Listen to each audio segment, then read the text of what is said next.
Erica, let me bring you back to something you said at the beginning of our conversation, where you were talking when I asked about why the time is now, and you talked about this is a moment where we're being given budgets and resources to tell these stories that now have the platform, and yet, I'm going to quote a diary entry that you wrote where you reflected on what you would do with a fraction of the marketing budget that, say, Killers of the Flower Moon had. And you write, and I quote, a studio wants to show Fancy Dance for Native American Heritage Month.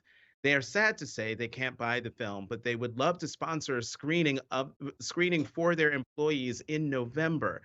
Are these gatekeepers going to trap Fancy Dance inside the month of November, only to trot it out every Thanksgiving to absolve the industry's century-long legacy of red face and native erasure? And there was something else down here in my notes. I'm trying to find it. Oh yeah. If months were geography, November would be the reservation.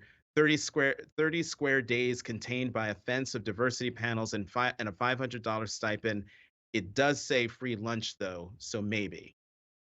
Talk more about that. So Oh, on the one hand, you're brilliant. extolling the budgets and the platforms you have now, and yet, correct me if I'm wrong, has Fancy Dance been optioned, been taken by a student, been purchased? I don't know the film lingo. Um, no, unfortunately, we haven't. Michiana and I have recently spoken about how, like, when you're an independent filmmaker, you're kind of given a list, like a checklist, and they're like, write a good script. Okay, bring in financiers and producers who will help you make this film. Do the monumental task of actually getting an independent film made. Bring on someone like Lily Gladstone who will help you get that film made. Premiere at a top tier film festival like Sundance and South by Southwest. Like, we were just checking everything off the list. And then we, get a near perfect Rotten Tomato score, have all the trade papers, give you rave reviews. And we were going through this list, and then after South by, we were sitting there like, no offers, like just crickets. And it's hard to reconcile the response that we're getting from the critics and the audiences at these film festivals and all of the accolades we've won. I don't even know how many awards we've won at this point along our festival tour. It's hard to reconcile what the audiences are saying and the critics are saying about this film with the fact that the buyers in the industry are yet to make that final move for us. And I think the thing that is difficult as a filmmaker is you make these pieces and these projects to reach audiences. Like, we made this film because we want not only our communities to see it, but non-native communities to see it.